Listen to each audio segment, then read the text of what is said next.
Assalamualaikum. Ita, aku wis ning pinggir jalan ki. Tanda di kene wae ya. Ya, oke oke.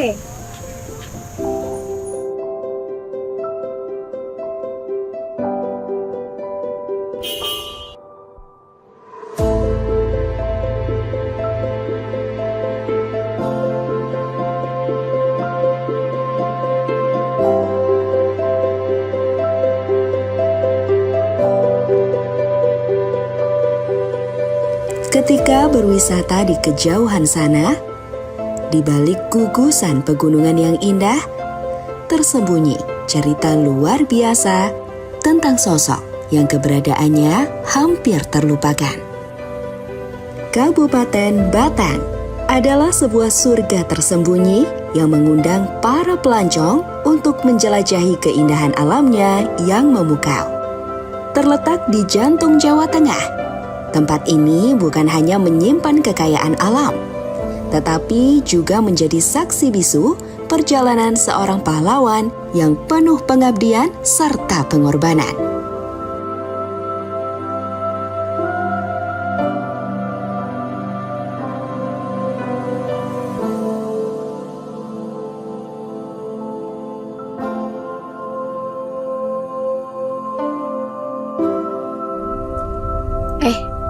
Kayak wis azan deh.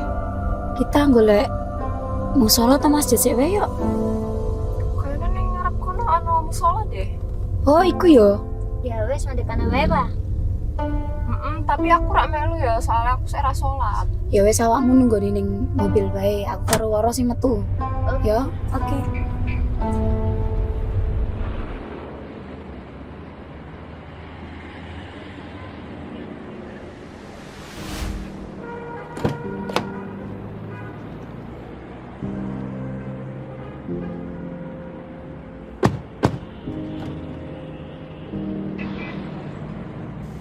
Di tengah perjalanan, kami menemukan sebuah bangunan.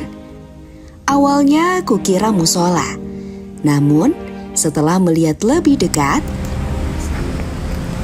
Loh, Is, jebul museum di musola. Iya ya. Lah kok museum? Loh, iku juga gambar foto kaya ngono kowe kan? Ning omahmu iku? Iya ya.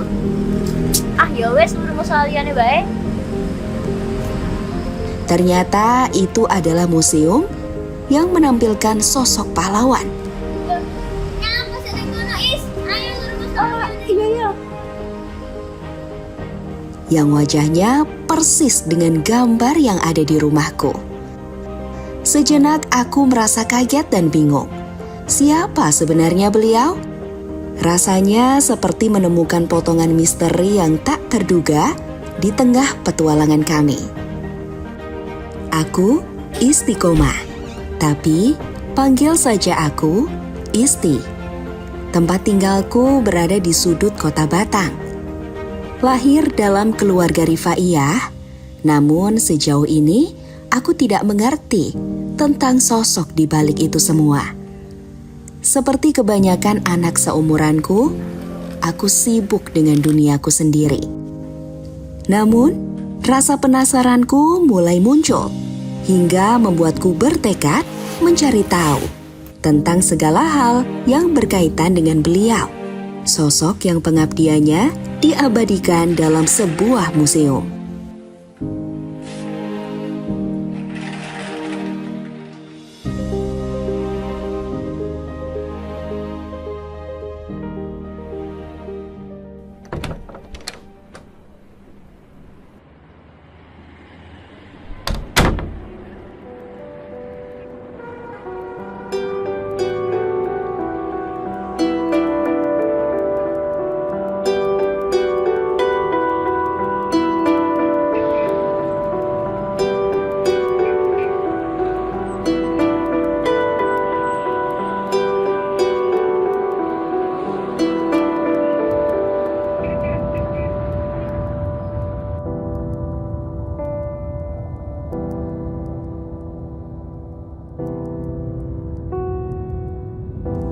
Aku sampai di Balai Desa Kalisalat.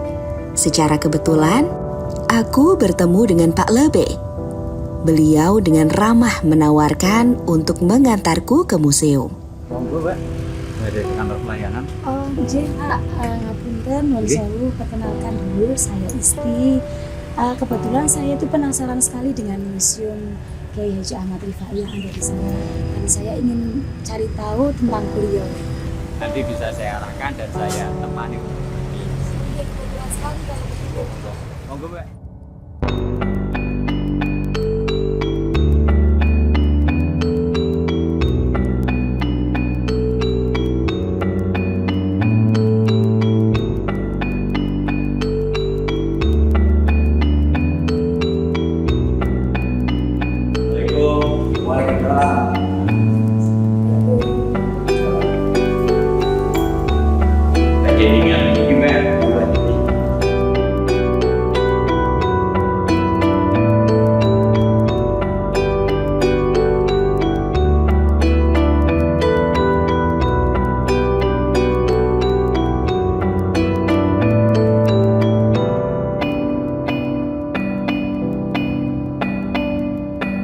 Untuk Desa Kalisala ini termasuk kategori desa tertua di Kabupaten Batang, di mana jejak perjuangan para pahlawan yang ada di Desa Kalisala dimulai dari Kiai Haji Mugidam Muhammad itu pada tahun 1610 Masehi, dilanjutkan perjuangan yaitu eranya Kiai Haji Habib Umar bin Yahya, itu termasuk Telik Sandi Pangeran Diponegoro pada tahun 1700-an Masehi.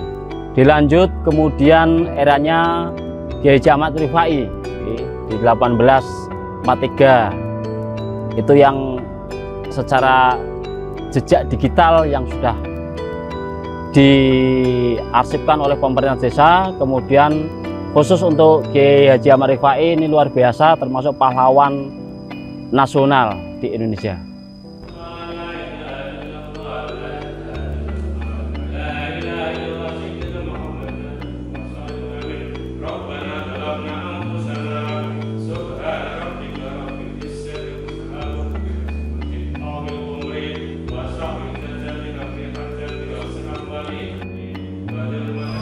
Peninggalan yang ada di Desa Kalisala yang masih ada, diantaranya adalah satu, ini tanah yang merupakan silsilah awal berdirinya pondok pesantren Kiai Haji Ahmad Rifai yang ada di Desa Kalisala. Kemudian di Masjid Nurul Jamal sekarang itu ada sebuah kaligrafi yang merupakan rehab dari Masjid Nurul Jamal pada era Kiai Haji Ahmad Rifai. Kemudian di samping pojok sebelah utara dari masjid itu ada makam yang termasuk istri dari Kiai Haji Ahmad Rifai. Mbak Isti, Oke. literasi yang di sini semuanya salinan, yang asli ada di Belanda. Salah satunya orang yang sudah meneliti di sana ada Profesor Abdul Jamil sebagai literasi. Di sini ada berjudul Perlawanan Kiai Desa.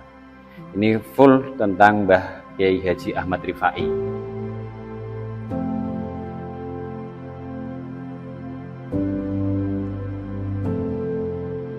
Nah, bahasanya masih asli dari kanji sana. Nah, ini salinan yang asli masih ada di penelitinya Mbak Yumi Sugahara pas waktu melakukan penelitian di sini sekitar tahun 1990-an. Ini termasuk ini ya, ada gambar-gambar yang masjid mungkin? Ya, ini Masjid Kalisala sebelum dibugar. Oh, berarti dulu masjidnya Kiai Haji Ahmad Rifai itu? Termasuk kaligrafi yang dibuat oleh Kiai Haji Ahmad Rifai masih berada di masjid ini dan sampai sekarang masih ada.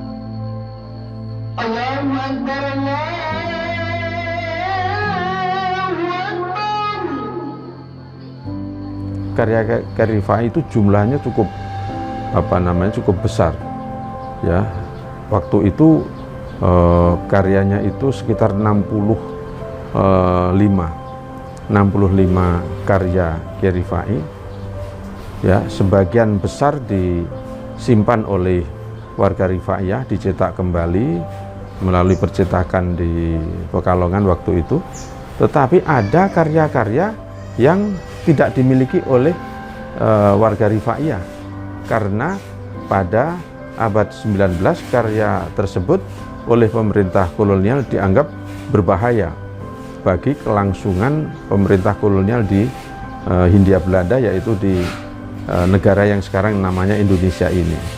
Ya, kenapa dikatakan begitu? Karena narasi dari Kiai Rifai pada kitab-kitab yang dianggap berbahaya itu mengobarkan semangat untuk melakukan perlawanan terhadap penguasa yang notabene menjajah bangsa kita. Nah, karya-karya ini lalu kemudian dibeslah, dirampas. Ya, dirampas oleh pemerintah kolonial atas laporan, ya, berdasarkan apa yang dilaporkan oleh pejabat-pejabat Bumi Putra. Jadi orang-orang Bumi Putra yang mengemban jabatan pada masa kolonial. Lalu kemudian mereka melaporkan Kiai Rifai sebagai kiai yang berbahaya, kitab-kitabnya dianggap menghasut. Lalu kemudian dia bukunya dibeslah, bukunya dirampas dan tidak dibakar. Lalu kemana? Pertanyaannya begitu. Nah, bukunya tidak dibakar, ternyata disimpan di perpustakaan Universitas Leiden. Nah, ini sampai sekarang masih tersimpan di perpustakaan Universitas Leiden pada satu departemen bagian yang namanya The Department of Oriental Manuscript, atau bahasa Belandanya itu Oosterse Letteren en Geschiedenis. Jadi apa? Sejarah mengenai sastra Timur. Di dalamnya itu ada koleksi Kiai Rifai sebanyak 19 karya yang ada di situ.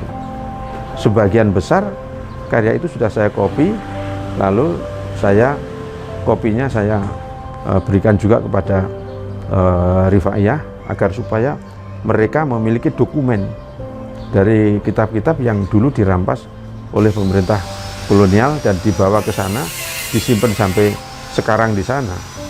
Kenapa ada yang di sini dan ada yang disimpan di negeri Belanda sampai sekarang. Dan di sana kitab itu dijilid rapi, orang tidak boleh bawa keluar karena itu naskah yang sudah lebih dari 200 tahun. Jadi orang hanya boleh membaca di tempat, ya. Lalu kemudian kalau mau ngopi tidak boleh dikopi sendiri. Kita harus pesan ke dia melalui proses di microfiche dulu. Setelah microfiche ini lalu baru boleh dicetak oleh dia. Kita terima sudah dalam keadaan jadi. Berapa pesanan kita, berapa lembar gitu. Anda bisa bayangkan itu. Hitungannya per lembar. Nah, tidak boleh dibawa keluar. Saya kopi sendiri, oh tidak boleh. Betapa berharganya naskah yang usianya sudah ratusan tahun seperti itu. Satu itu. Yang kedua, saya menemukan dokumen-dokumen lain di kota Den Haag, ibu kota negara Belanda, yaitu di satu penyimpanan arsip yang namanya Algemene Rijksarchief. Jadi penyimpanan arsip umum oleh pemerintah Belanda. Arsip apa? Arsip pada saat mereka menjajah kita. Dari segi gerakan, antara lain itu, saya menemukan arsip pertimbangan dari laporan-laporan rahasia. Kalau rahasia itu di dalam bahasa Belanda dikasih sebutan geheim. Kalau geheim itu artinya confidential. Itu kalau dicap itu berarti laporan ini rahasia, hanya diketahui oleh orang tertentu. Masih disimpan. Laporan apa? Laporan tentang perilaku Kiai Rifai. Perilaku apa? Nah, itu saya dapat agak tebal. Laporan dari pejabat pemerintah kolonial ditugaskan di Solo, melaporkan kepada Gubernur Jenderal perangai perilaku tokoh agama yang namanya Kiai Rifai, tinggal di Kalisalak, menulis beberapa kitab, di antara kitabnya itu menghasut rakyat untuk melakukan perlawanan terhadap pemerintah kolonial. Ya, kitabnya apa? Disebutkan. Kitab yang dimaksud adalah misalnya Syarihul Iman. Nah, Syarihul Iman itu kitab yang di dalamnya ada tulisan-tulisan yang berkenaan dengan kata-kata yang dianggap menghasut rakyat untuk anti terhadap pemerintah kolonial. Waktu itu saya memang termasuk berusaha mencari dokumen yang menggambarkan visualisasi dari tokoh Kiai Rifai di 2 tempat, di Leiden termasuk juga di Den Haag, ya, mengenai dokumen ketika dia diadili. Yang saya temukan adalah dokumen namanya proses verbal. Proses verbal itu adalah dokumen yang isinya rekaman bagaimana dia ditanya oleh jaksa dan bagaimana dia menjawab. Namanya siapa? Kiai Rifai. Tinggal di mana? Kalisala. Umur berapa waktu itu? Terus kemudian, benarkah Anda menulis ini? Nah, dibenarkan semua. Nah, terus kemudian habis itu dia memberlakukan aturan pemerintah kolonial yang disebut RR, Regering Reglements, peraturan pemerintah, semacam undang-undang, yang isinya apa? Kalau ada orang tokoh agama yang menyampaikan pikiran, tulisan yang dianggap membahayakan, maka dia boleh diasingkan ke tempat lain. Jadi ketika dia asingkan ke Ambon, itu atas nama peraturan perundang-undangan pemerintah.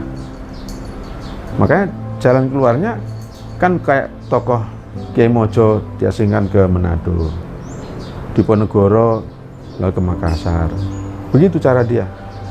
Untuk apa? Memutuskan mata rantai loyalitas pengikutnya dengan kiai ini, supaya tidak menimbulkan kekuatan untuk melawan pemerintah kolonial. Itu narasi tertulis, tapi dokumen dalam bentuk foto Kiai Rifai tidak ada. Nah, itulah sebabnya maka sampai sekarang saya tetap berpendapat bahwa foto Kiai Rifai itu tidak ada. Unik ya, beda dari Bapak dan Mas. Oh iya, bener Mbak. Dulu itu kubahnya itu pakai tanah liat ya. Kemudian itu replika yang kita bikin mirip dan sama, cuma diperbesar lagi. Kita pasang sama pakai kuningan. Saat ini sedang tahap rehab, peninggalan yang ada di sana kita amankan dulu. Nanti setelah masjid terbangun bagus, rapi, baru peninggalan-peninggalan beliau kita arsipkan, ditempatkan khusus sebagai jejak sejarah yang ada di Desa Kalisala. Kemudian Hiro semangat bersama-sama untuk mengembangkan Desa Kalisala menjadi desa wisata religi sesuai dengan SK Bupati Batang pada tahun 2022.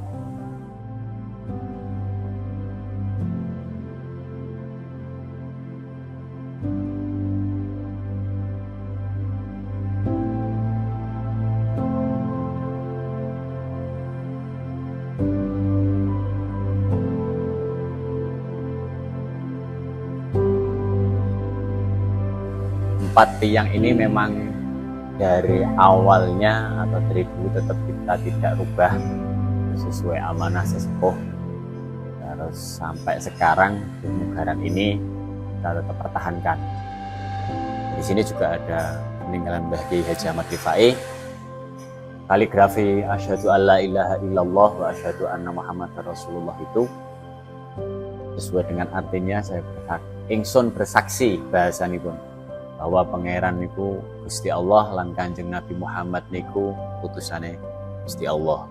Itu Mbak, di antara peninggalan yang Mbah Rifai yang masih dan terjaga sampai sekarang. Berarti inilah buatan tangan beliau langsung. Menurut literasi seperti itu. Banyak obrolan yang membuatku bingung. Ternyata banyak peninggalan yang tidak pernah kudengar namanya selama ini. Pak Lebe memintaku bertemu dengan seseorang. Asyhadu alla ilaha illallah wa asyhadu anna Muhammadar Rasulullah. Angawaruhi ati ningsun ing satuhune ora ana pangeran kang sinembah sakbenere ing dalem wujude angin Allah.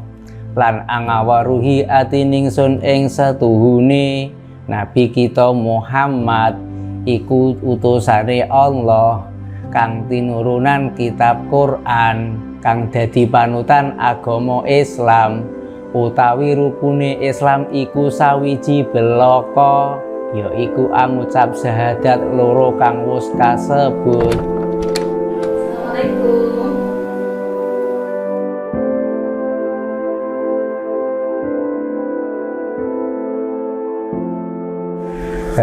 Kiai Haji Ahmad Rifai adalah seorang ulama yang lahir di Desa Tempuran Kendal. Kemudian beliau berjuang di Kabupaten Batang. Tepatnya lahir pada hari Kamis 9 Muharram 1200 Hijriah. Bertepatan dengan Masainya 17.786. Beliau adalah ulama yang masa kecilnya itu ditinggalkan oleh bapaknya dan diasuh oleh kakak iparnya, yaitu Kiai Haji Asy'ari yang terkenal dengan nama Kiai Guru. Beliau adalah tokoh ulama yang ada di Kaliwungu dan dimakamkan di Kaliwungu. Itu Kiai Haji Ahmad Rifai, dan beliau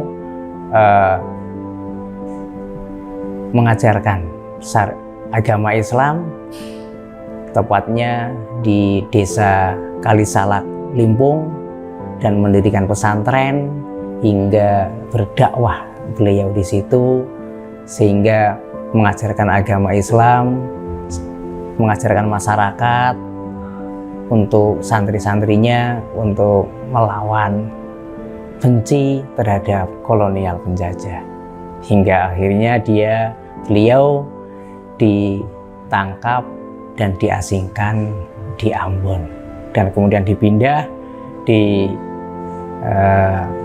Jawa Tondano dan dimakamkan di sana.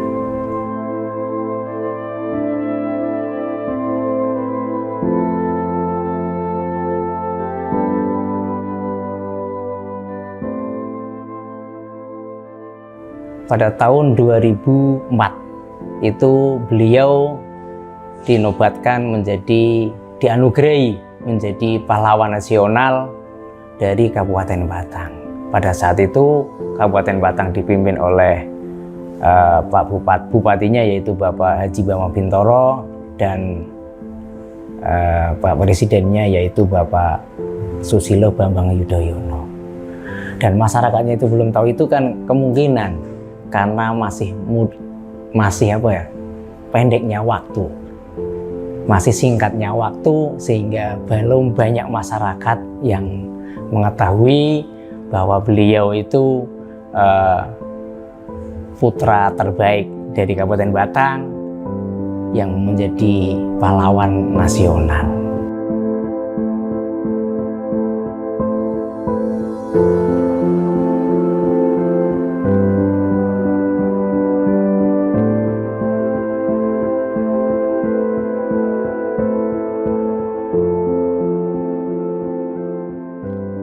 Pesantrennya dibakar, kitab-kitab karangannya juga dirampas, dan santrinya yang setia dengan beliau juga ditangkap. Akhirnya semua santrinya itu lari, dan dia tidak mau mengaku gurunya kepada Belanda karena takut untuk ditangkap, sehingga di situ banyak sekali. Itu harus Anda catat perubahan dari sikap pemerintah, baik pemerintah pusat dan pemerintah daerah, ya, Jawa Tengah dan wilayah-wilayah kabupaten sekitar ini, dari yang semula menganggap dia sebagai pengaco, sebagai orang yang menyebarkan ajaran sesat, lalu menjadi pahlawan nasional. Itu harus dicatat. Sebelum dikasih anugerah pahlawan nasional oleh Presiden SBY, ya, itu status dia adalah status tokoh ulama yang kemudian dianggap menyebarkan ajaran-ajaran yang sesat Misalnya, karena dia mengajarkan rukun Islam 1. Berbeda dengan kebanyakan ajaran yang disampaikan oleh lembaga pendidikan kita mengenai rukun Islam, rukun iman, gitu kan? Kan rumusannya rukun iman 6, rukun Islam 5. Nah, Kiai Rifai dalam buku yang tadi saya katakan, mengatakan rukun Islam itu hanya 1. Apa? Yaitu membaca 2 kalimat syahadat. Asyhadu alla ilaha illallah wa asyhadu anna Muhammadur Rasulullah. Tapi yang dimaksud dengan Kiai Rifai, rukun Islam 1 itu apa? Yang mengesahkan orang menjadi Islam itu cuma 1. Sah sebagai orang Islam, yaitu baca syahadat. Loh, puasa gimana? Sholat gimana? Oh, itu bukan rukun, tapi itu kewajiban. Kalau tidak dilaksanakan, ya dosa dong. Dosa besar. Tapi tidak menjadikan dia keluar dari Islam. Orang sudah baca syahadat, tidak sholat, sampean berani tidak mengatakan sampean itu belum Islam, kan tidak. Tapi kalau orang disuruh baca syahadat nggak mau, dia belum Islam. Jadi logika yang dibangun Kiai Rifai kayak begitu.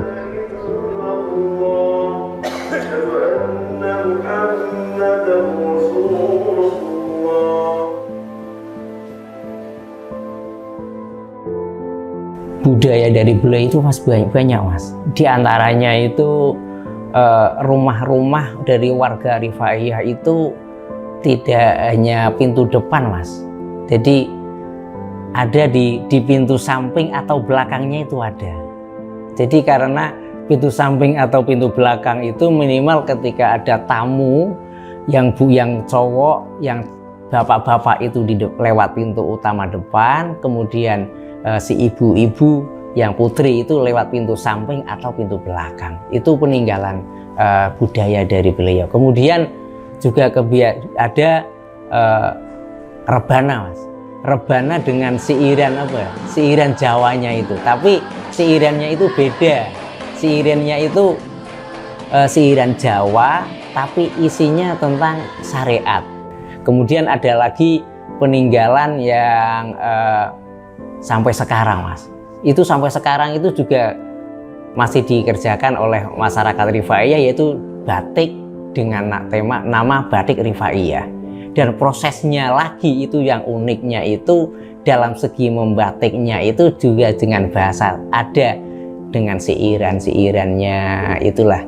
Itu yang sampai sekarang masih dilakukan oleh warga Rifaiyah. Itu peninggalan, di antara peninggalannya mas. Aku menuju ke Kali Pucang, sebuah desa di Kecamatan Batang. Di tempat ini, ada warisan budaya atau kultural sebagai pengembangan dakwah Kiai Haji Ahmad Rifai, yakni batik Rifaiyah. Pak Ketua bilang, produksi batik yang dibuat oleh orang-orang Rifaiyah, ajaran-ajaran beliau diaplikasikan dalam proses membatik.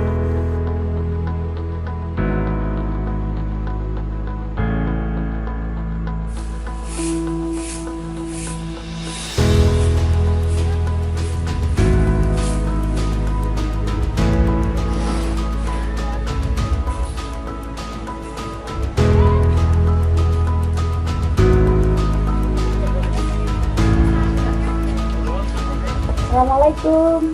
Waalaikumsalam. Monggo Mbak. Ya Mbak kabarnya.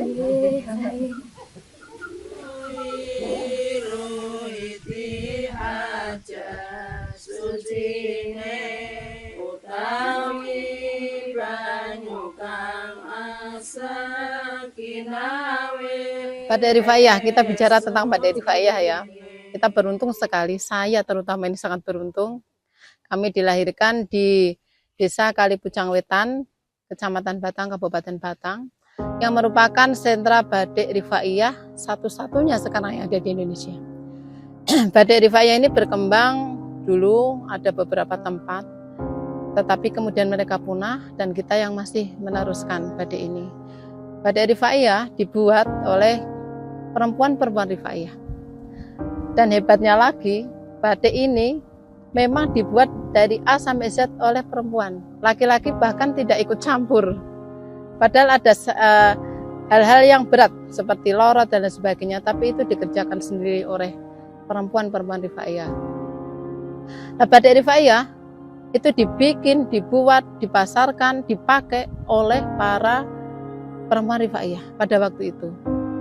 Sehingga orang di luar Rifaiyah menyebutnya batik Rifaiyah. Padahal secara sejatinya kami tidak diberi nama pada waktu itu ketika diajari oleh orang tua kami cara membatik. Dengan diajari membatik, tentu karena kami murid-murid Ahmad Rifai, diajari juga membaca kitab-kitab beliau. Dan ini kami sinkronkan, membatik juga menazamkan ajaran Ahmad Rifai yang berupa kitab-kitab itu. Wong urip ning donya mung sedelo, isih suwe besok ning alam baka, iling opati bakal teko, yen wis teko ora bisa kena semoyo. Ilinga dan cabut nyawa nira. Batik Rifaiyah itu sangat berbeda. Yang pertama harus kita lihat dulu tekniknya. Teknik batik ini adalah teknik-teknik batik kuno yang kita rawat sampai sekarang, yang kita jalani sampai sekarang. Kita masih menggunakan teknik pengketelan, kemudian mengerjakan dari dua sisi, membatik tanpa seket, kemudian kita memakai pewarnaan itu buka tutup istilahnya ya. Jadi satu warna itu kita harus melalui beberapa tahapan. Kenapa seperti itu? Ini menjaga batik Rifaiyah itu tetap orisinil, walaupun sudah bergenerasi-generasi batiknya tetap itu saja. Motif yang kita telusuri, saya bersama teman-teman itu ada 24. Tetapi sebenarnya mungkin aja dulu tidak 24, bisa lebih. Dan sekarang keadaannya sudah cukup memprihatinkan karena kita tinggal 18 motif. Kenapa begitu? Karena pembatik kita itu pembatik keturunan yang pembatik keturunan yang apabila orangnya meninggal dunia, kita tidak punya dokumentasinya. Nah, ini sangat berbahaya untuk kelanjutan batik Rifaiyah karena untuk pengkelowong saja, orang yang mengkelowong membuat motif awal itu kita tersisa 4 dengan usia yang sudah tidak muda, yaitu sekitar 55 ke atas. Padahal kalau tidak ada pengkelowong ini nggak ada batik karena ini awal.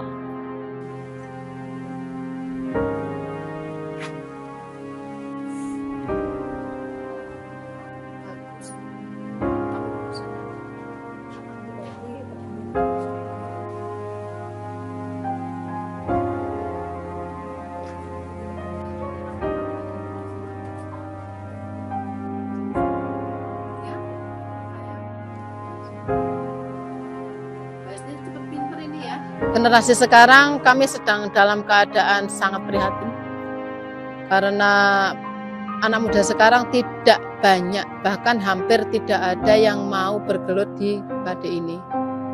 Kami mendata tahun 2016 itu hanya 4 orang. Sekarang yang 4 itu ada bertahan 3 orang. Dan itu merupakan satu alamat buruk bagi sebuah keberlanjutan batik tradisi ini. Kalau kita-kita yang sekarang berusia di atas 40 tahun, satu persatu harus berpulang, tidak ada yang menjaga tradisi ini. Tradisi ini punah. Dan itu prihatin dan saya harus mengatakan, ayo kita kerjasama. Kalau tidak sekarang, kepunahan itu di depan mata. Saya kok bali mbok mangan borang kok.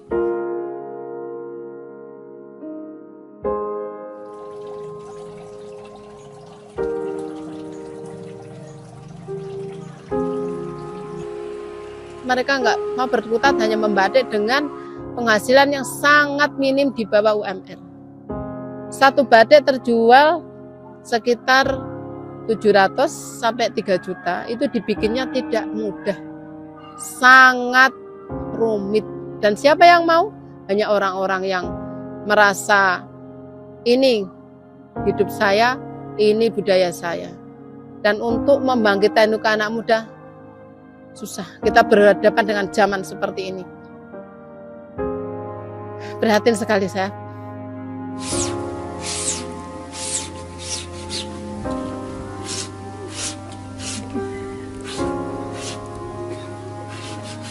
Sama sekali tidak ikhlas, tapi kalau memang sudah waktunya, kami harus bagaimana?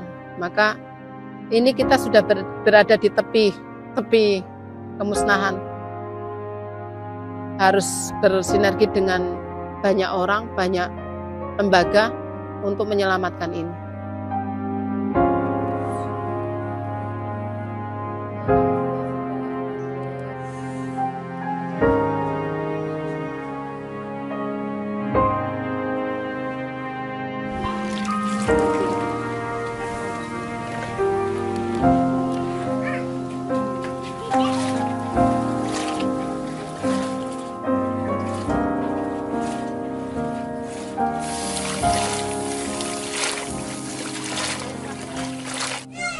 Batik Rifaiyah, kita memang semuanya dikerjakan oleh para perempuan.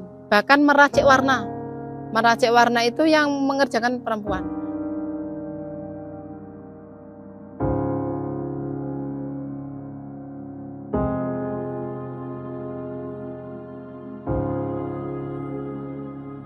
Dan ini saya kembali menceritakan keprihatinan ya, karena memang harus prihatin ini.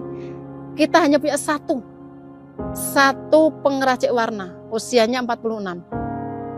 Belum ada kader lain, walaupun kita sudah berusaha, tapi belum ada yang lolos.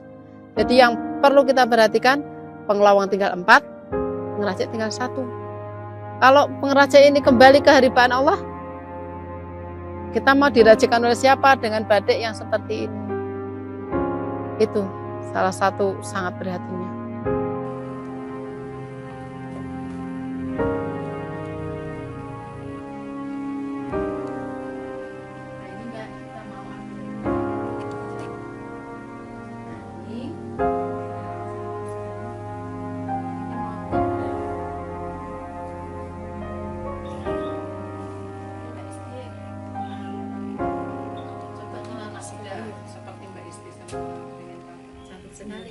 Iya.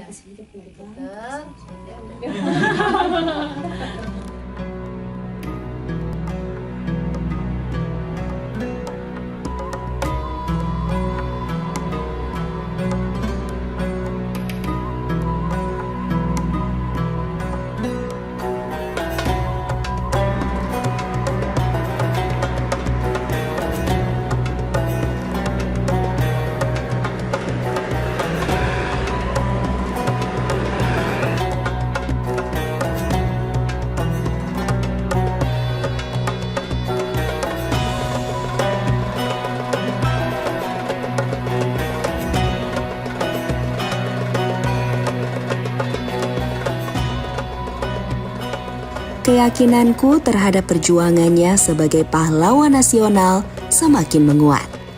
Sehingga aku menemui satu-satunya pelaku sejarah yang masih hidup sampai saat ini.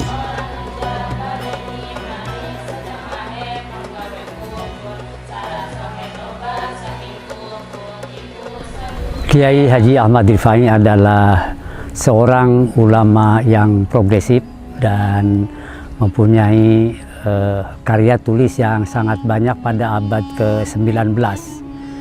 Karya-karyanya itu banyak yang kontroversi disebabkan karena Kiai Rifai itu mengambil pemikiran secara induktif. Jadi artinya melihat situasi di lapangan terlebih dahulu dan kemudian membangun konsep-konsep untuk mengajarkan Islam baik keimanan maupun ibadah dan sosial.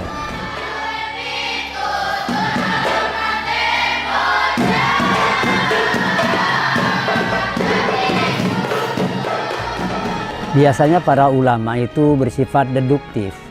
Jadi ada doktrin Al-Quran, hadis, dan kemudian keputusan para ulama diterapkan di masyarakat. Sedangkan Kiai Rifai mempelajari situasi di masyarakat dan kemudian membuat sebuah konsep-konsep mengajarkan Islam secara utuh kepada masyarakat yang mudah dan dapat dipahami. Dan kemudian akibatnya adalah menimbulkan banyak kontroversi seperti rukun Islam 1 umpamanya, dan kemudian beliau memandang bahwa pelaksanaan ibadah secara umum di masjid-masjid dan di musola-musola karena tidak memenuhi syarat rukun menurut penelitian dan penglihatan beliau itu, sehingga beliau mendirikan sholat Jumat sendiri meskipun di sebelahnya sudah ada masjid yang mendirikan sholat Jumat.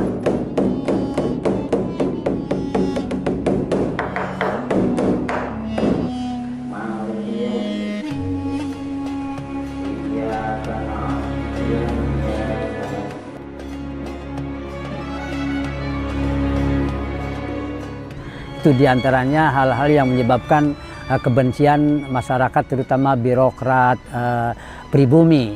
Dan kemudian di dalam kitab-kitabnya itu beliau selalu mengajarkan kepada santri agar tidak taat kepada pemerintah, kepada kolonial Belanda yang menjajah dan kemudian membuat bangsa ini menjadi terbelakang, menjadi bangsa yang bodoh dan miskin. Beliau di dalam kitab-kitabnya mengatakan bahwa taat kepada pemerintah kolonial hukumnya haram. Kemudian orang-orang yang mendukung menjadi orang fasik semua. Jadi orang meskipun para kiai, yaitu ulama birokrat yang selalu mendukung kebijakan pemerintah kolonial, dianggapnya ulama yang fasik, tidak boleh diikuti. Dari dua sisi ini, yang pertama oleh Belanda dipandang sebagai sebuah ulama yang mempunyai pendirian dan pemikiran yang mengatakan dianggap sebagai sesuatu yang kontroversi dan merugikan kolonialisme di negeri ini. Kemudian yang kedua, birokrat pribumi yang dipandang sebagai orang-orang fasik, tidak boleh dijadikan panutan. Itulah menyebabkan kebencian para ulama birokrat dan kemudian kebencian pemerintah kolonial Belanda, sehingga kedua-duanya ini berusaha untuk menyingkirkan, kalau dengan bahasa yang agak keras itu, menyingkirkan Kiai Rifai. Beliau itu direkayasa menjadi orang yang tersingkir, baik dalam dialog, dipandang sebagai orang yang lemah, kalah, tidak punya hujah, sehingga beralasan untuk diasingkan. Pemerintah Belanda juga punya alasan untuk mengasingkan, karena menurut sejarah yang ditulis oleh Sartono, oleh Nugroho Noto Susanto, Kiai Rifai itu dianggap lebih bahaya dibanding dengan pimpinan atau para ulama yang berjuang melalui peperangan fisik. Karena menanamkan masyarakat agar benci kepada pemerintah itu mengakibatkan pemerintah tidak punya pijakan yang kuat di tengah-tengah masyarakat dan susah untuk dibasmi, begitu artinya untuk dihentikan. Sementara perang fisik itu bisa melalui sebuah peperangan misalnya bisa ditindas.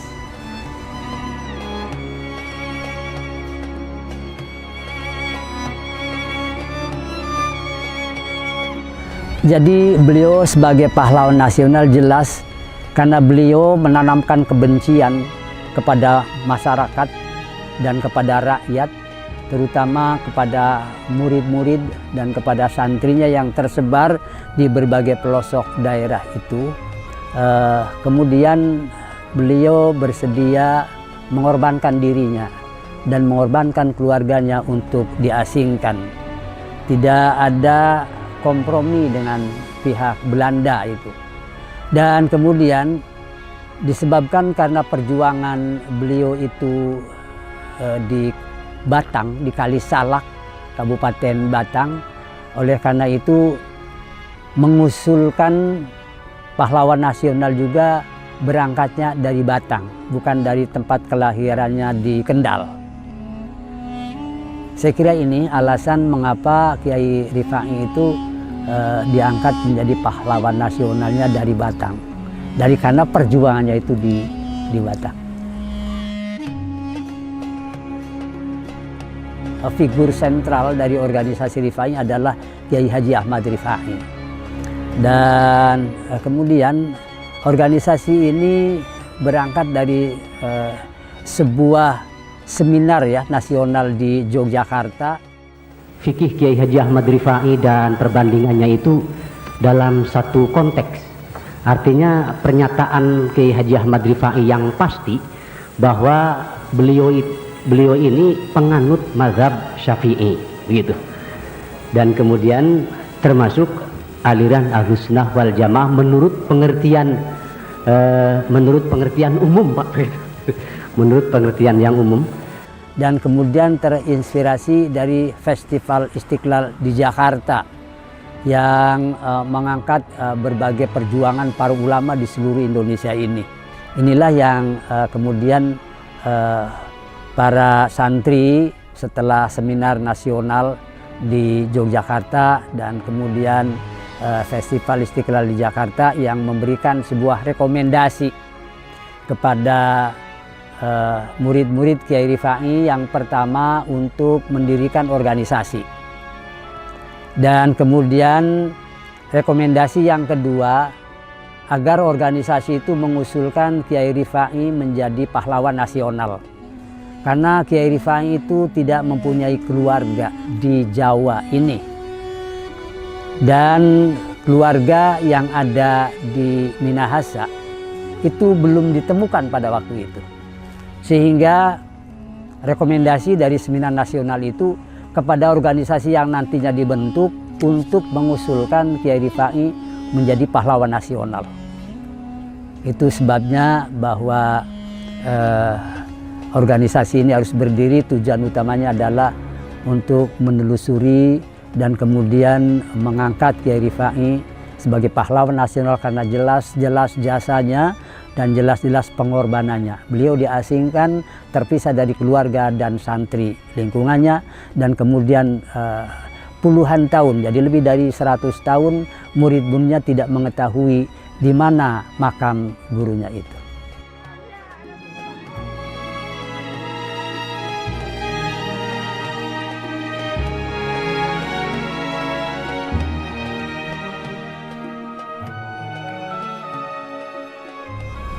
Sebetulnya radikal pada waktu itu untuk ke pemerintah Belanda itu saya kira merupakan keniscayaan ya. Jadi artinya merupakan keniscayaan karena memang masyarakat yang ditindas dan beliau yang mempunyai jiwa kepahlawanan itu mesti melakukan sesuatu yang radikal. Radikal pertama menentang semua kebijakan pemerintah kolonial yang beliau melihatnya pemerintah kafir, tidak wajib ditaati. Kemudian yang kedua, ulama birokrat, para pejabat birokrat ini juga termasuk yang dikecam oleh Kiai Rifai. Dianggap semuanya menjadi orang-orang fasik yang tidak sah menjadi panutan, tidak boleh menjadi panutan. Itulah sebabnya Kiai Rifai dianggap sebagai ulama yang radikal. Karena katakan saja memfasik-fasikkan orang, tapi beliau tidak mengkafir-kafirkannya. Jadi ada konsep beliau tentang kafir itu tetapi tidak menunjuk orang, tapi hanya menunjuk sifat saja. Untuk ajaran Kiai Haji Ahmad Rifai itu sebenarnya tidak keras, Mas. Bukan keras lah. Fikih itu bukan keras. fikih itu sebenarnya tidak keras lah. Fikih itu sama saja, karena Kiai Haji Ahmad Rifai pada saat itu menjunjung tinggi ajaran beliau itu dengan ajaran Ahlus Sunnah wal Jamaah, dengan faham Asy'ariyah Maturidiyah untuk usulnya, kemudian fikihnya memakai madhab Syafi'iyah, kemudian tasawufnya memakai Abu Qasim Junaidi al-Baghdadi atau Imam Abu Hamid al-Ghazali. Untuk menghadapi tantangan ke depan, pemuda Rifaiyah sama mengikuti perkembangan. Jadi untuk sekarang ya kita bisa mengikuti perkembangannya lewat medsosnya itu. Jadi untuk kegiatan kemasyarakatannya, kemudian budayanya itu mulai berkembang mengikuti perkembangan. Pernah ada sebuah keputusan dari Kejaksaan Tinggi Semarang, keputusan 012 tahun 81 yang melarang salah satu ajaran kitab dari Kiai Rifai itu Ri'ayatul Himmat itu dilarang diajarkan di seluruh Indonesia. Memang di seluruh Jawa Tengah, tapi tembusannya disampaikan kepada jaksa-jaksa tinggi di seluruh provinsi. Jadi sama saja larangan itu untuk seluruh Indonesia.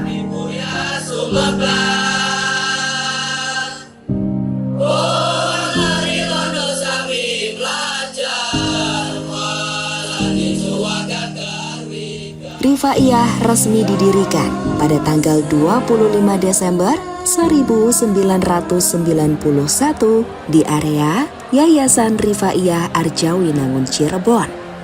Belum lama ini, mereka menyelenggarakan Muktamar Nasional yang ke-10 di Kabupaten Batang. Menariknya, anggotanya sekarang luar biasa banyak, jutaan orang. Bahkan, kantor pusat organisasi ini juga berlokasi di Kabupaten Batang, di tempat di mana aku bertemu Pak Ketua PD Rifaiyah. Perjuangan untuk mengubah atau meninjau kembali keputusan Jaksa Tinggi Semarang tahun 81 itu prosesnya sangat panjang. Kami dari Rifaiyah memohon kepada Kejaksaan Negeri Batang untuk mengumpulkan ormas-ormas Islam, menyampaikan bahwa ajaran Kiai Rifai itu tidak sesat. Kemudian sesudah selesai di Batang, langsung ke Kejaksaan Tinggi Semarang menyampaikan hasil dari musyawarah atau mudzakarah di Kejaksaan Kejaksaan Negeri Batang itu, bahwa ajaran Kiai Rifai tidak sesat. Tetapi ketika mohon kepada Kejaksaan Tinggi di Semarang untuk meninjau kembali keputusan itu, beliau mengatakan kepada kami bahwa keputusan sudah sah karena mendapat rekomendasi dari Majelis Ulama, dari MUI, begitu, dari MUI provinsi. Kemudian berikutnya, karena usaha kami untuk meninjau kembali itu tidak cukup hanya sampai di situ. Kemudian kami ke Jaksa Agung, dan kemudian dengan berbagai alasan dan mengenai yang dituduhkan dan yang menjadi alasan dilarangnya itu, kami sudah menjelaskan semua ke Kejaksaan Agung di Jakarta, dan kemudian baru Jaksa Agung memerintahkan kepada Jaksa Tinggi Jawa Tengah itu agar keputusan SK 012 ditinjau kembali, sehingga pelarangan itu sudah dicabut. Kemudian yang kedua, usul untuk Kiai Rifai menjadi pahlawan nasional yang kedua itu adalah foto. Jadi Kiai Rifai itu tidak ada gambarnya. Bagaimana mungkin pahlawan nasional tidak ada gambarnya dan makamnya di mana? Jadi kemudian perjuangan berikutnya menelusuri makam Kiai Haji Ahmad Rifai itu memakan waktu ada hampir 17 tahun lamanya baru ditemukan. Semenjak pencarian di Ambon, kemudian langsung ke Sulawesi Utara, kemudian langsung ketemu di makam Kiai Mojo di Jawa Tondano itu. Jadi ada sebuah proses yang sangat panjang sesungguhnya mengenai Kiai Haji Ahmad Rifai menjadi pahlawan nasional itu.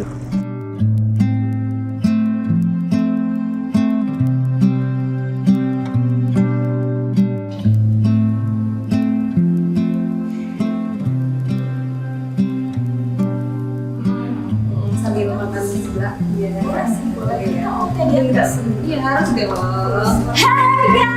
Hai guys, oh my god, oh ceritanya panjang. Kemarin tuh ngomong ini ya, bagus nggak lagu? Wah bagus banget sih. Gimana ya? Ada asli loh. Ini asli. Jadi di tulisannya langsung. Motifnya banyak banget ya. Bagus banget. Kemarin ingat gak waktu kita ke liburan ke Peranten itu? Nah di sana itu kan kita sempat lihat musola, ternyata museum itu ya. Nah dari situ tuh aku lihat ada gambarnya itu loh Mbak Rifa, itu gambar yang sama yang di ulang tahun rumahku. Ternyata dia itu seorang pahlawannya luar biasa. Jadi salah satu peninggalan budayanya. Pentingnya. Jangan dia Jadi sebenarnya ini produk lokal ya. Iya, bukan. Kita kasih dulu ya.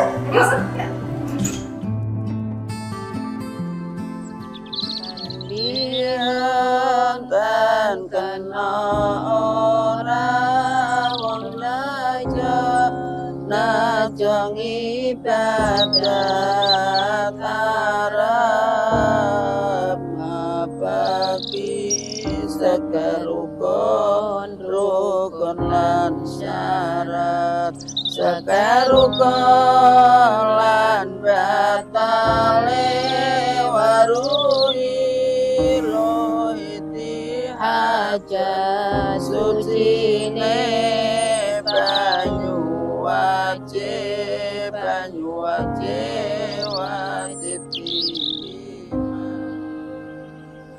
beberapa orang kiai diantaranya Pak Sajirin, Pak Holik, Pak Rosidi, Pak Kiai Haji Ahmad Ali Nahri mengadakan pencarian penelusuran makam Kiai Haji Ahmad Rifai di Kampung Jawa Tondano. Dan ditemukan makamnya Kiai Haji Ahmad Rifai berada di sini.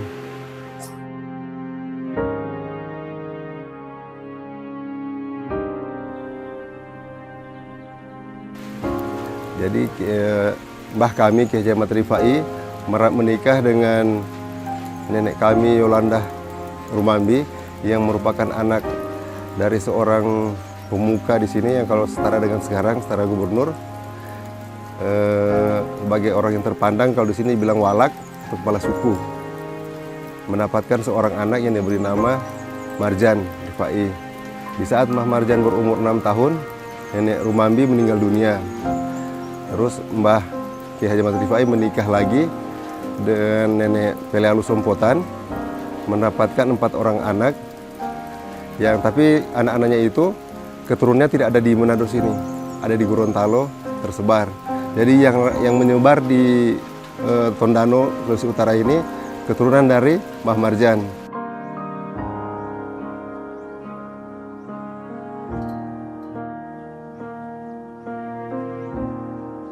Pernikahan antara Kiai Haji Ahmad Rifai sama Yolanda Rumambi, nenek Yolanda Rumambi itu punya 1 orang anak, Marjan Rifai. Marjan Rifai memiliki 9 anak. 9 anak itu, yang pertama itu Muridon Rifai, Junaid Rifai, Naom Rifai, Baken Rifai, Slamet Rifai, Rokiana Rifai, Rosiana Rifai, sama Rosilah Rifai. Nah kebetulan saya keturunan dari Bakin Rifai. Bakin Rifai itu anaknya 7, bapak saya yang ke-7 Abdul Rohim Rifai. Saya anak dari Bapak Abdul Rohim Rifai almarhum.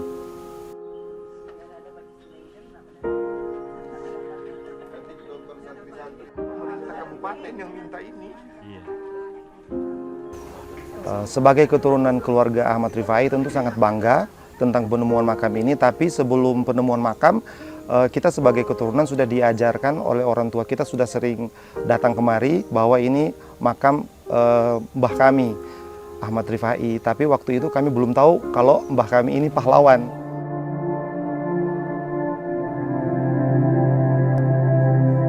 Kiai Haji Ahmad Rifai lahir di Desa Tempuran, Kendal. Sekarang desanya bernama Langanharjo. Ayahnya merupakan seorang penghulu bernama Muhammad Marhum. Kakeknya bernama Kiai Abisuja alias Raden Sucowijaya. Beliau anak ke-8. Ayahnya meninggal ketika Rifai masih kecil. Ia kemudian diasuh oleh kakak iparnya yang bernama Kiai Asy'ari dari Kaliwungu. Beranjak dewasa, Rifai muda sering melakukan dakwah dengan menyisipkan kritik-kritik sosial, terutama terhadap pemerintah kolonial saat berada di Kendal. Karena sikapnya itu, dia sempat dijebloskan ke penjara di Kendal dan Semarang. Setelah keluar dari penjara, Ahmad Rifai berangkat haji pada tahun 1816. Usianya 30 tahun. Ada 2 versi. Pemerintah masa itu mencatat beliau berada di Timur Tengah selama 8 tahun. Namun, para santrinya meyakini selama 20 tahun, yaitu di Makkah dan Madinah selama 8 tahun, kemudian menimba ilmu di Mesir selama 12 tahun. Pada tahun 1836, Ahmad Rifai kembali ke Indonesia. Usianya 51 tahun. Di Kaliwungu, Ahmad Rifai membantu kakak iparnya menjadi ustadz di pondok pesantrennya. Di samping mengajarkan ilmu-ilmu agama, beliau juga menyampaikan sikap benci pemerintah kolonial. Mbah Rifai kemudian dibuang ke Kali Salak pada tahun 1838. Beliau pertama kali tinggal di rumah Kiai Nawawi di Desa Kranggonan yang kini menjadi Dukuh Karanganyar, Desa Limpung. Sekarang, lahan bekas rumahnya menjadi tempat wudhu di Masjid Karanganyar. Belakangan, Kiai Nawawi menjadi besan Mbah Rifai. Anak laki-lakinya, Kiai Maufuro, menikah dengan anaknya Mbah Rifai yang bernama Fatimah. Kiai Maufuro merupakan salah satu santri Mbah Rifai. Di belakang Masjid Karanganyar itu terdapat makam Kiai Nawawi dan Fatimah. Sementara Kiai Maufuro yang menjadi salah satu santri kepercayaan Mbah Rifai dimakamkan di Singapura. Beliau meninggal saat perjalanan haji. Sementara itu, kisah perjalanan Mbah Rifai di Kali Salak dimulai dari pertemuannya dengan Sujina, seorang janda kaya mantan istri Demang Kali Salak. Ada cerita keduanya dimakcomblangi oleh orang Cina. Mbah Rifai dan Sujina pun memulai babak baru dalam kehidupan mereka. Pada tahun 1841, Mbah Rifai mengambil langkah besar mendirikan sebuah pondok pesantren Al-Quran dan madrasah Qawiyul Islam. Tempat ini berlokasi di lahan yang kini menjadi museumnya. Usianya saat itu 55 tahun. Ketika itu, Kali Salak masih berstatus kawedanan yang memayungi beberapa kecamatan sekitarnya.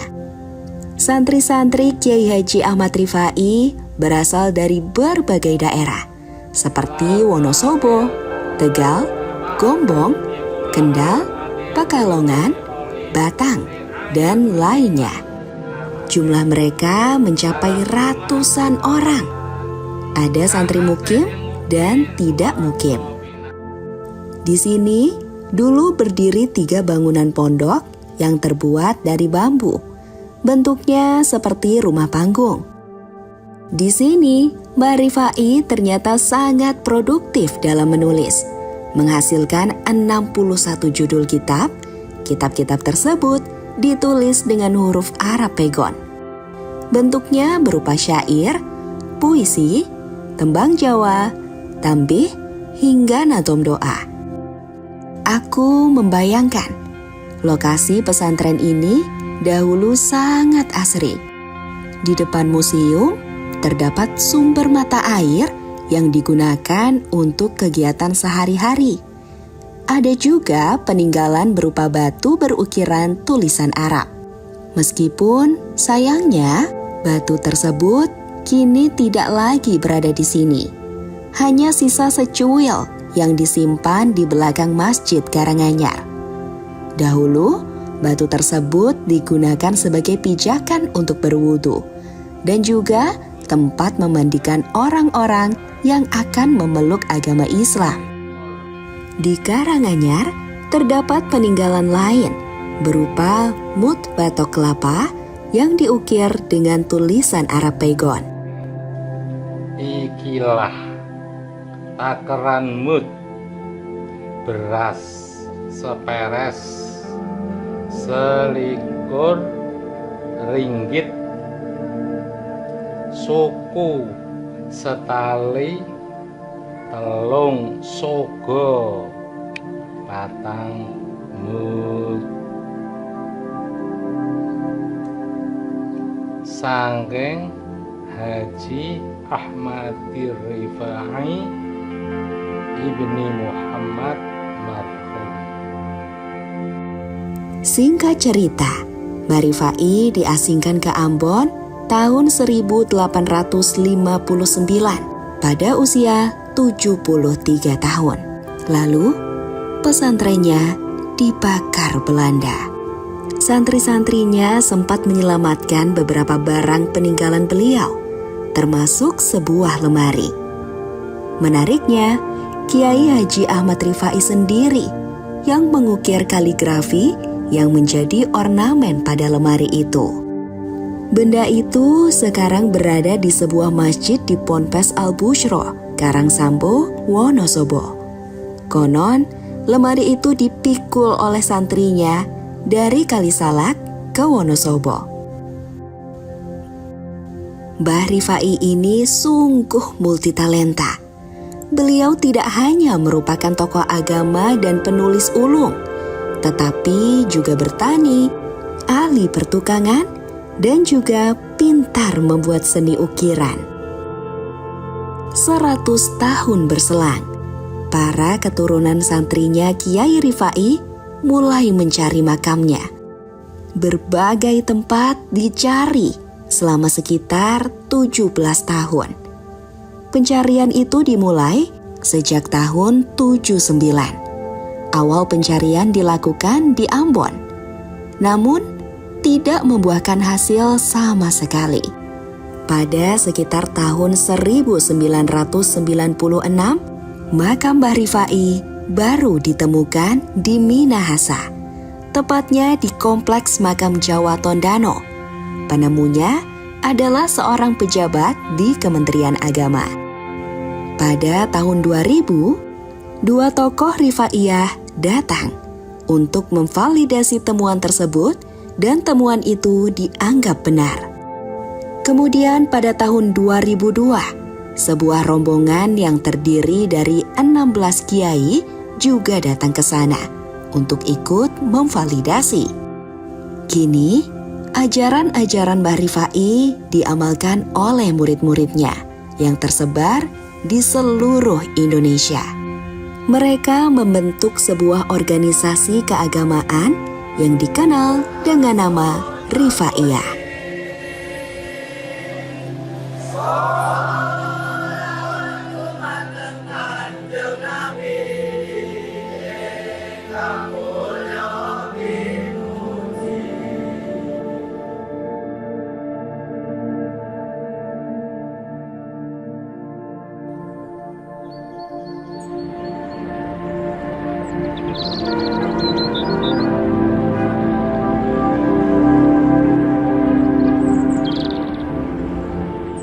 Bismillahirrahmanirrahim. Assalamualaikum warahmatullahi wabarakatuh. Saya Lani Dwi Rejeki, penjabat Bupati Batang, mengucapkan selamat atas rilis buku dan film dokumenter Kiai Haji Ahmad Rifai di Kabupaten Batang.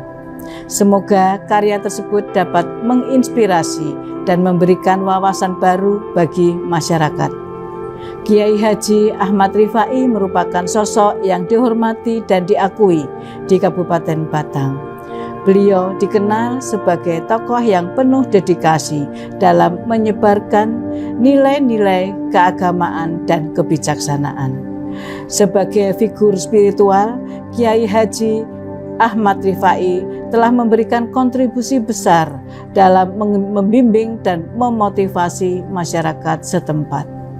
Buku dan film dokumenter yang dirilis menggambarkan perjalanan hidupnya, menyajikan inspirasi dari pengalaman dan pemikiran yang kaya. Semoga karya ini tidak hanya menjadi warisan budaya lokal, tetapi juga menjadi sumber inspirasi bagi generasi yang akan datang. Sekian, terima kasih. Wassalamualaikum warahmatullahi wabarakatuh.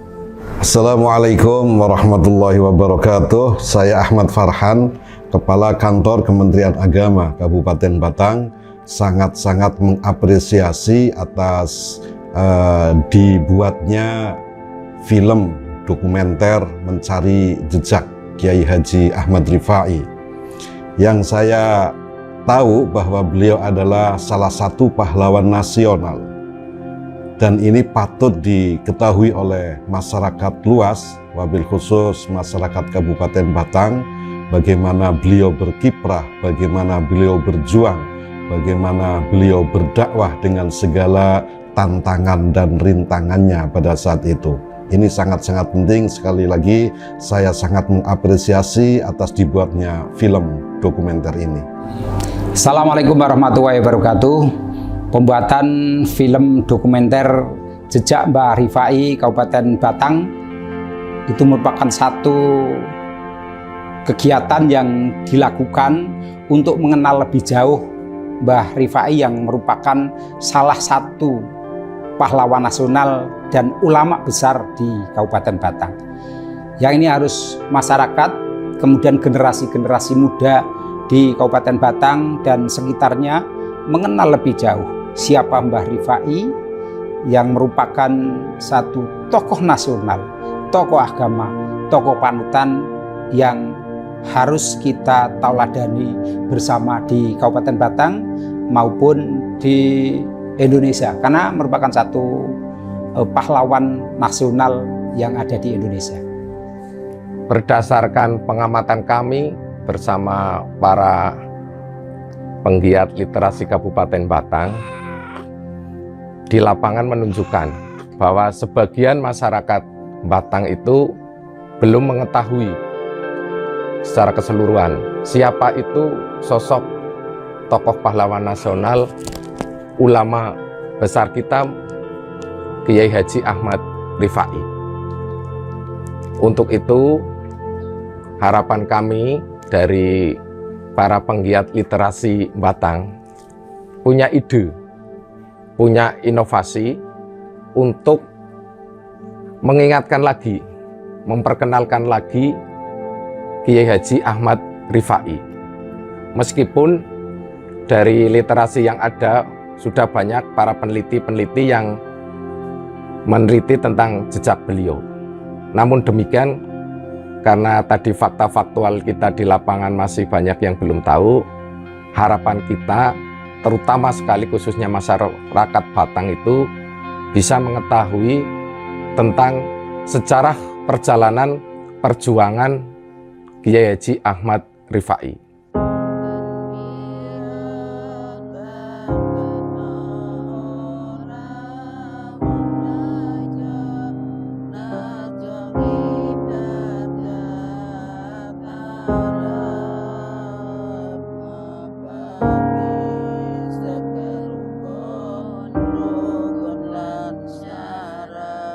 Sakarukolan batale warui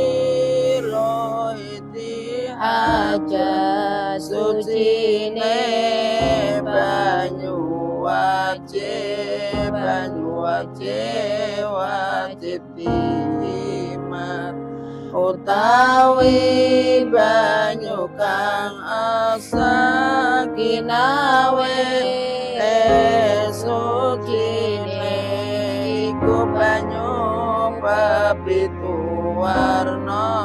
pitu warna ilangani banyu udan banyu segara banyu kaline banyu sumur banyu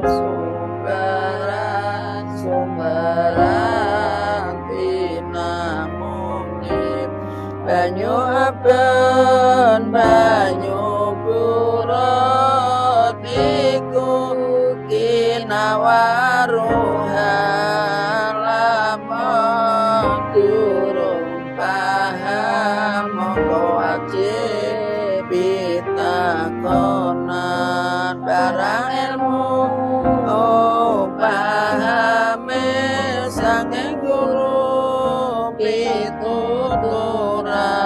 takonan maring alim alimatil kepercayaan utawi sekahe banyu dibagi warnane limang duman